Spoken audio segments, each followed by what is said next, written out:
দক্ষিণ এশিয়ার ভূ রাজনীতিতে এক অমোঘ পরিবর্তনের সাক্ষী হতে যাচ্ছে বিশ্ব।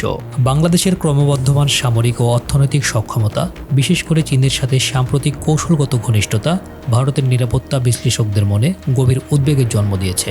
প্রথাগত সমীকরণ যেন চোখের সামনে ভেঙে পড়ছে, আর তার জায়গা নিচ্ছে এক নতুন ও অনিশ্চিত সমীকরণ।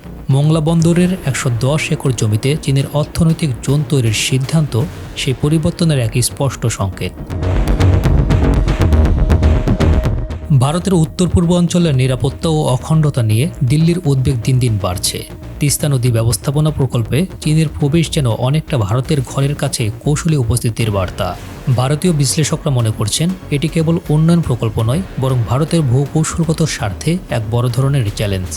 বাংলাদেশ যখন নিজের জাতীয় স্বার্থকে প্রাধান্য দিয়ে পররাষ্ট্রনীতিতে এক সাহসী ভারসাম্য বেছে নিচ্ছে, তখন প্রতিবেশী দেশটির অস্বস্তি ক্রমশই দৃশ্যমান হয়ে উঠেছে। প্রতিরক্ষা খাতে বাংলাদেশের নতুন পরিকল্পনা ভূ রাজনৈতিক মাঠকে আরও উত্তপ্ত করে তুলেছে। চীনের তৈরি ২৪টি অত্যাধুনিক যুদ্ধ বিমান সংগ্রহের গুঞ্জন ছড়িয়ে পড়ার পর থেকেই ভারতের নিরাপত্তা মহলে শুরু হয়েছে তোলপাড়।